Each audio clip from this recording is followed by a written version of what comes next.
चाहूंगा कि आज भी कुछ वैसी ही बातें हो, बातें नहीं हो, लेकिन यह है कि जिस तरीके से आपने लास्ट टाइम की वैसा ही हो।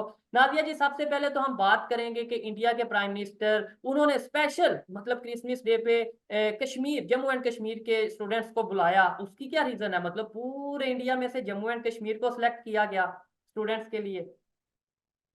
नहीं, ऐसा नहीं है। भारत माइनॉरिटी ऑर्गेनाइजेशन ने भी मोदी जी को एक लेटर दिया था और उन्होंने कहा था कि ऐसा कोई प्रोग्राम करना चाहिए। तो मोदी जी ने कहा कि कहीं और क्यों किया जाएगा, प्राइम मिनिस्टर प्रधानमंत्री के निवास पे किया जाएगा, आप सब हमारे घर पे मेहमान बनकर आए, हम क्रिसमस एक साथ मनाएंगे। और वो पूरे माइनॉरिटी ऑर्गेनाइजेशन को उन्होंने अपने घर पे ही इनवाइट कर दिया और साथ साथ जम्मू कश्मीर के तमाम बच्चों को, जितनों को बुलाया जा सकता था, उनको बुलाया गया। और उनके साथ गौरतलब हमारे भारत के प्रधानमंत्री जी ने किया। बच्चों ने निकलते वक्त और वहां पर मोदी जी से के बात करने के बाद मीडिया को फेस करते हुए ये भी कहा कि अब तो हमें कश्मीर के लाल चौक में ही दिल्ली नजर आ जाती है। एक वक्त था कि जब हम घर में छुपे होते थे, हमारी हमारी माँ जो है, हमारे पिता जो है, वो हमें बाहर निकलने के लिए का मौका नहीं देते थे, वो डरे होते थे। लेकिन आज एक वक्त है कि आज हमारा लाल चौक जो है वो दिल्ली का इंडिया गेट नजर आता है। आज हमें लाल चौक में ऐसा महसूस होता है कि हम दिल्ली दिल्ली हमसे बहुत दूर नहीं है, दिल्ली बिल्कुल पास है। और आज जब वो कश्मीरी बच्चे, छोटे छोटे प्यारे प्यारे सुंदर सुंदर से बच्चे, जब हमारे क्रिसमस जैसे मौके पर जब हमारे प्रधानमंत्री से मिले, तो उनसे पूछ डाला कि आप इतने एनर्जेटिक कैसे होते हैं, तो उन्होंने एक मंत्र दिया अपनी एनर्जी का कि मैं थकता नहीं हूं, क्योंकि मैं देश के लिए काम कर रहा हूं, मैं देशवासियों के लिए काम करता हूं, ये देश मेरा परिवार है, मैं इस परिवार का सदस्य हूं। आप लोगों के लिए काम करने के लिए ही इस कुर्सी पर मैं बैठा हूं। तो इस देश के साथ साथ इस देश के वासियों के लिए हर पल मुझे चिंता होती है, इसलिए मैं खुद को थकने नहीं देता हूं। और 9 साल में मैंने 9 सेकंड की भी छुट्टी नहीं ली है, क्योंकि मेरा देश मेरे ऊपर आंख आंख और आसरा लगाए बैठा है कि 370 एब्रोगेशन के बाद आज जब आप आए हैं, तो आप कह रहे हैं कि लाल चौक मुझे दिल्ली दिखता है, और मुझे लाल चौक से दिल्ली बहुत दूर नहीं दिखती है। और एक वक्त था 1993 में, जब मोदी जी एक एक कार्यकर्ता थे भारतीय जनता पार्टी के, तब उन्होंने धरना बैठ गए थे और उन्होंने कहा था कि 370 में हटा कर रहूंगा। और 2023 में, 1993 से 2023 में उन्होंने हटाया और बच्चों के साथ क्रिसमस मनाया।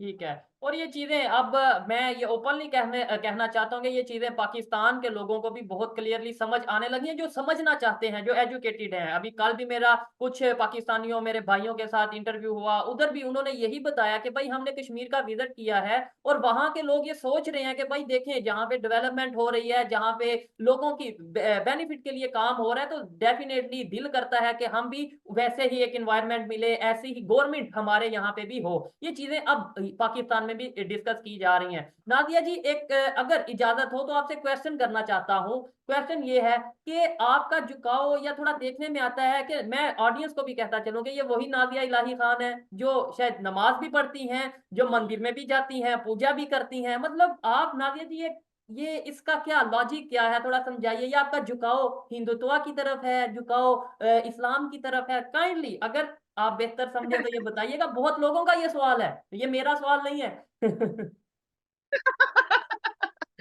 नहीं नहीं, बिल्कुल सच बात है और मैं इसमें डिनाई नहीं करूंगी। और मैं झूठ से बहुत परे रहती हूँ, बहुत दूर रहती हूँ। जो झूठ बोलता है मुझे उससे भी बहुत नफरत है, और मैं खुद भी बहुत अपने आप को इस चीज से मैं परहेज रखती हूँ।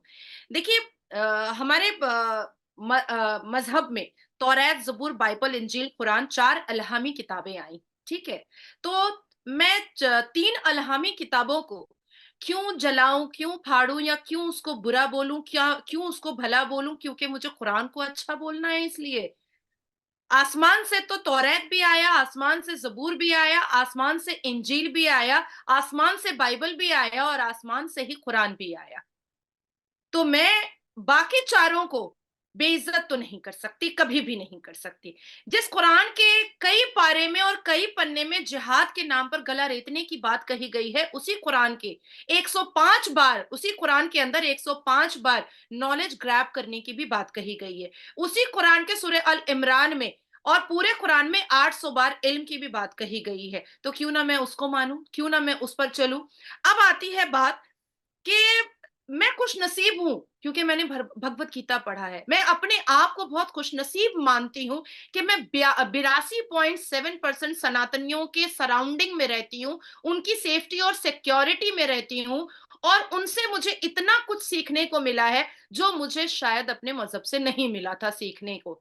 जहां पर एक तरफ सूर्य नंबर 5 आयत नंबर 9 में यह कहा गया है कि काफिरों को मारो, उनको लूटो, और अगर वो तब भी इस्लाम कबूल ना करे तो उनका गला रेते दो, लेकिन वहीं पर भगवत गीता में मानवता सिखाई गई है, इंसानियत सिखाई गई है, जिंदगी देने को ही बहुत खूबसूरत बात सिखाई गई है। गला रेत करके किसी को तलवार दिखा करके सलवार पहनाने को बहुत ही अभद्र बात बताई गई है, बहुत ही खराब बात बताई गई है। किसी का गला रेतना, संविधान की किताब हाथ में रखती हूं मैं, गला रेतना क्राइम है, उसको मर्डर कहा जाता है, उसके लिए पूरी जिंदगी जेल के अंदर रहना पड़ता है। और इस्लाम उसी को कहता है कि अगर कोई इस्लाम ना माने, कोई इस्लाम कबूल ना करे, तो गला रेतना भी वाजिब है। और वहीं पर भगवत गीता में मानवता की बात बताई जाती है। तो दोनों दोनों की अच्छी बातों को लेकर के नाजिया इलाही खान एकदम एक खूबसूरत इंसान बनने की कोशिश में लगी हुई है। और वाकई में ये बात बिल्कुल सच है कि मैं 5 वक्त नमाज पढ़ती हूँ, मेरे चेहरे पर कभी भी कोई हराम लाली पाउडर नहीं दिखता होगा। जितने दिन मैं आपके साथ बैठी हूँ, या मैं जितने भी स्ट्रीम मीडिया पर बैठती हूँ या सोशल मीडिया पर बैठती हूँ, कभी किसी ने मेरे मेरे चेहरे पर लाली पाउडर नहीं देखा होगा, या मेरे बड़े बड़े नेल्स और नेल पेंट नहीं देखे होंगे, क्योंकि मैं 5 वक्त नमाजी हूँ। और मैं उतना ही गौरव फील करती हूं जब मैं राम जी की पूजा करती हूँ। मैं उतना ही अपने आप को खुश नसीब फील करती हूँ जब मैं जानमाज पे बैठती हूँ। मैं उतना ही अपने आप को खुश नसीब फील करती हूँ जब मैं हर हर महादेव बोलती हूँ, जब मैं महादेव जी की पूजा करती हूँ। और 22 जनवरी हमारे हमारे राम जी की स्थापना रखी जा रही है, हमारा राम मंदिर का उद्घाटन हो रहा है। आप देखिएगा कितनी खुश मैं दिखाई दूंगी, क्योंकि मैं भी जा रही हूँ अयोध्या, इनविटेशन पे जा रही हूँ। और बहुत खुश नसीब हूं मैं कि मुझे इतने पावन, इतने पवित्र और इतनी आस्था वाली जगह पे मुझे भी निमंत्रण मिला है, और मैं वहां पर भी विजिट कर पाऊंगी। तो मैं अपने आप को एक खुशनसीब भारतीय नारी, भारत की बेटी मानती हूँ। मेरे लिए मेरा धर्म मेरे घर के अंदर है, बाहर नहीं है। बाहर मेरा संविधान और भगवत गीता है। ऐसा ही है। और मैं ये समझता हूँ कि नाजिया जी की इन बातों के बाद बहुत से वो लोग जो मेरे से पूछते हैं, मैसेजेस करते हैं या इंस्टाग्राम पे या इवन कमेंट बॉक्स में, ये कहते हैं कि भाई इस औरत से ये पूछो कि ये मुस्लिम है या हिंदू है, ये कुछ है या क्या है, तो उन्हें ये जवाब मिला होगा। मजहब के हवाले से मैं ज्यादा जी जी जी। ऐसा है शोएब कि जब हम सूर्य नास पढ़ते हैं ना, कुलाउज़ बिरबिल नास मलेकिन नास इलाही नास मिन शर्रिल वसवास खन्नास लजी वसफीसो फीसो दूरिन नास, तो जन्नात भागता है। बचपन से नानी अम्मी सिखाती थी कि अगर डर लगे तो सूर्य नास पढ़ लिया करो। तो वैसे ही नाजिया इलाही खान का नाम सुन करके ना, या दाढ़ी टोपी वाले बहुत भागते हैं, उनको बड़ा मुश्किल होता है, क्योंकि जब मैं बातें अपनी रखती हूं तो हवाबाजी में नहीं रखती हूं। मैं कुरान के वर्सेस सूरा नंबर आयत नंबर के साथ रखती हूँ। और जब मैं संविधान की बात रखती हूँ तो आर्टिकल के साथ रखती हूँ। और जब मैं किसी पॉलिटिक्स की बात करती हूँ तो मैं उन सारे सारे ईयर्स के रेफरेंस भी देती हूँ जो बिल्कुल इतिहास के पन्नों में है। इसीलिए बेचारे दाढ़ी टोपी वालों को बड़ी परेशानी होती है मुझसे, इसलिए भागते हैं।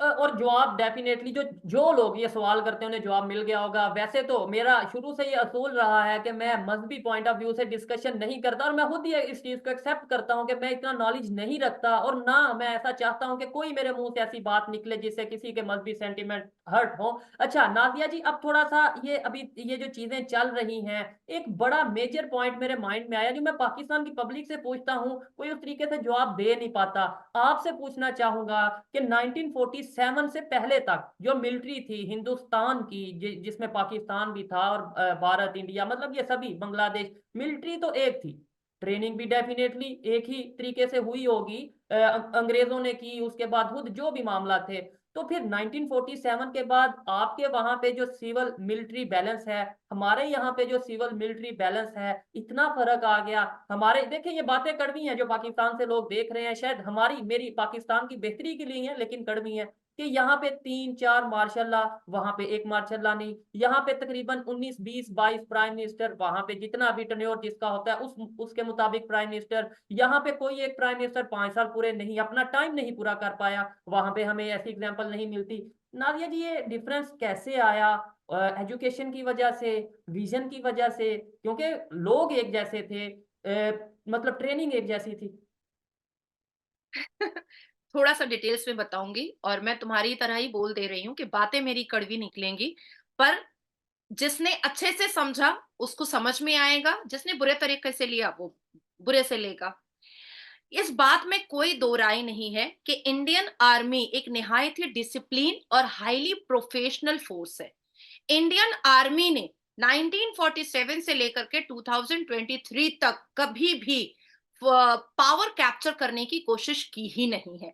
और इस बात के आई विटनेस जो है 1957 के जनरल थिमाया है, जो जो विटनेस है, जिनके पास सारे प्रावधान थे कि वो नेहरू के जमाने में वो पावर कैप्चर कर सकते थे, पर उनको पूरा यकीन था कि इंडियन पॉलिटिक्स जो है वो इतनी इतनी हल्की नहीं है और इतनी सस्ती नहीं है कि आर्मी को कैप्चर करना पड़ेगा पावर, और आर्मी को संभालना पड़ेगा। अब बात आती है कि 1967 में एक बहुत बड़े ऑथर नेविल मैक्सवेल ने ये बात अपनी किताब में लिख दी थी और आर्टिकल्स में छाप दिया था कि 1967 लास्ट भारत का इलेक्शन है, इसके बाद इलेक्शन नहीं हो पाएगा, पॉलिटिकल इलेक्शन। अब इंडियन आर्मी कैप्चर कर लेगी सारे फोर्स को। लेकिन बाद में मैक्सवेल ने माफी मांगी कि Indian politicians are the best, उन वो अपने राज्य को, वो अपने देश को अपने तरीके से संभाल सकते हैं। अभी मैं अपने भारत की बात कर देती हूँ। ये बात सच है कि भारत में लड़ाइयां हुई हैं, बहुत सारे राइट्स हुए हैं। एक वक्त था कि नेहरू से लेकर के मनमोहन की सरकार तक, जब बिल्कुल कश्मीर से लेकर के कन्याकुमारी में राइट्स हुआ करते थे। कभी अफजल गुरु आया करता था, कभी अजमल कसब आया करता था, कभी हाफिज सईद स्ट्रैटेजी किया करता था, और कभी याकूब मेमन बॉम्ब ब्लास्ट किया करता था, कभी दाऊद इब्राहिम के लोग बॉम्ब ब्लास्ट किया करते थे। तो